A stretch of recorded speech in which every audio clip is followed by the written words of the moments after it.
ma'am अखोगी Laiba हफ्ता सिगी card reading का पेनलूम का हैपेद येंगसेको तो हाइदे पेनलूम से कैनोमा अखोइना कैनोम खनसेको अइना खलीबा पोतसे हंदगी हफ्ता सिदा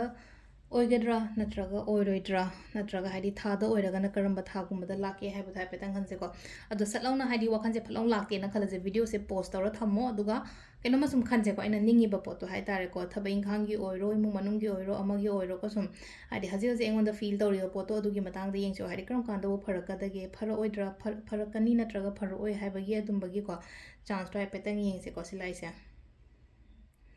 पॉसिबली एन दिलाएको हादी ओ या ओइबे याय हाइबगी को सगोनसेन नत्रगा सगोनसेन निंग त कनो त नुमितना हारकता हादी सगोनसेन एंड संडे गुम्बा कई गुम्बा दुमा लाएको दुगा अमना जनवरी एंड ऑगस्ट हैना म लाएको सिलाइसे को सिलेरे अहामबगे खोगी पैनल डाउजिंग के ओइना हारगदी को अदो कार्ड की मेसेज वाइपे दिंग मिनरसे को हादी हफ्ता की ओइना कार्ड रीडिंग वाइपे दिंग असे मैम कहीं ओइना को हादी नुंग अहुम खतंग थोक्चरगा अहुम सिदे मखनसे को ग्रीन एवेंचुरिन खनसेरा कनो ग्रीन एवेंचुरिन ग्रीन जेड ओइना ओइरो खतंग डार्क ओइरमनेना को सि कलर से को हादी ग्रीन एवेंचुरिन ग्रीन जेड को अदो अहाम बयो असंग मचुगी नुंग से खनसेरा पिंक मचु से खनसेरा नत्रगा हादी क्लियर ओइबा मचु से खनसेरा अमा खलसे को अदो अहाम पिंक तगी हौरसे को येंग बसे हाइतार को pink खनबा ngai gi oina hadi asang mchu angobu machu and pink machu ko ado asida akoina aham bagi aina lokthoi se hadi pink machu crystals khanba ngai gi oina handaki हफ्ता की करी guidance लेगे है बदो दो happy दिएंगे से को हाँ बगी को पिंक कलर है गदी रोज कोर्स खन बंगेगी ओइना को तो देगी कार्ड से को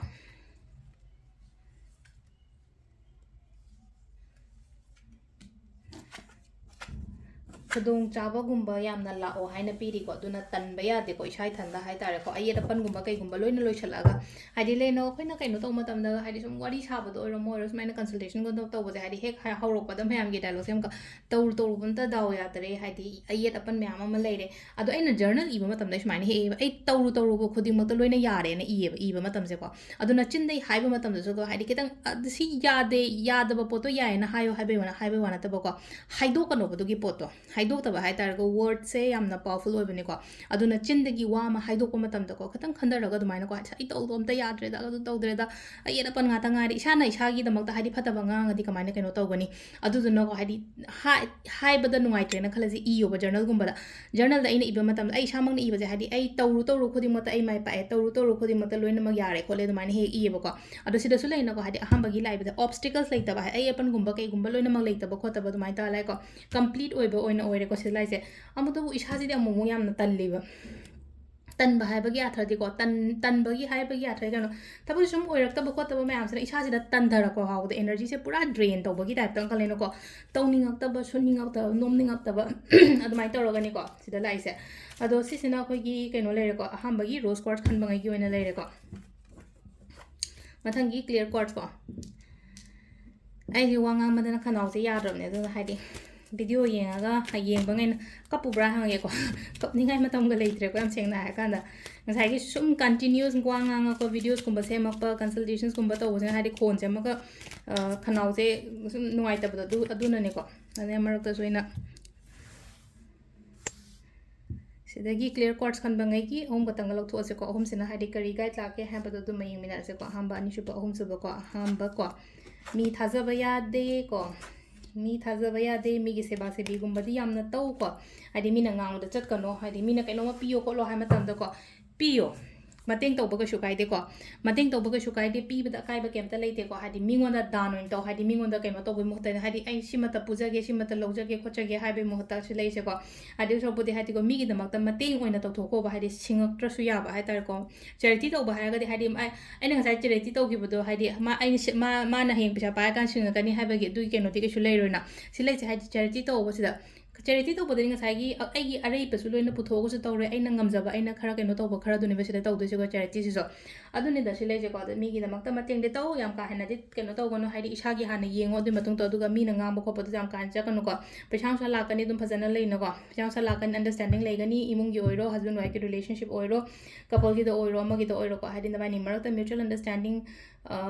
compatibility kari kra yam phajana dum lai ko se lovers card kumba lai sa aduga mi gi seba tau matam na ingon da pot sing se ma multiply to ro ga la kani ba ingon da ko ꯍꯥꯏꯗꯤ ꯑꯩꯅ ꯑꯃ ꯄꯤꯕꯗ ꯑꯩꯉꯣꯟꯗ ꯁꯔꯨꯛ 10ꯒꯨꯝꯕ ꯂꯥꯛꯑꯦ ꯀꯥꯏꯅ ꯋꯥꯈꯜꯁꯤꯗꯀꯣ ꯑꯗꯨꯃꯥꯏꯅ ꯂꯥꯛꯀꯅꯤ ꯍꯥꯏꯕꯒꯤ ꯑꯗꯨꯒꯤ ꯀꯣꯟꯐꯤꯗꯦꯟ ꯑꯃꯒ ꯂꯣꯏꯅꯅꯁꯨ ꯇꯧꯕꯤꯌꯨꯀꯣ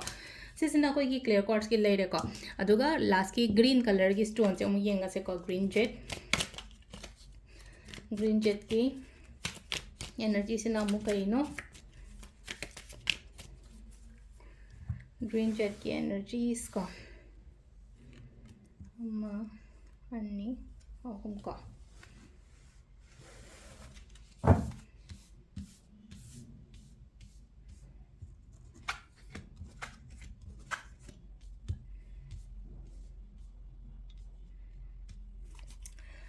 मीगी मतेंगुम्बा यामना लाकनी को एंगोंदा मीगी मतेंगुम्बा लाकनी स्पेशली हाय तारगो खतंग हायदे मिनुंगशी लेबा मीगुम्बा हाय तार मिनुंगशी लेबा हायदे नुपीगी एनर्जी सुन अनंबना ओइरेको नुपीगुम्बना हेल्थ गुम्बा तोरपोदो हाय तारको आइगी कॉलेज स्कूल नत्रगो ऑफिस दा लेनको हायदे फीमेल फ्रेंड गुम्बनी खंगदे हायदे फीमेल कली गुम्बनी खंगदे इमुंगदना हायरगा इमानी खंगदे इचेनी खंगदे इवन आइगी वाइफ नि खंगदे आइगी दमकता दुम तौबिबो कोपिबो दाइन तो लेबदो अदो ओइना ओइको हायदे मोंदगी फुल सपोर्ट फंगबदो दुमाय तोरको आइना हंदकी वीकेंड लाक मतम आइना दरकार ले मतम दा हायदे मोसिना फुल सपोर्ट गुम्बा कईगुम्बा दुमाय तौबिबो लेको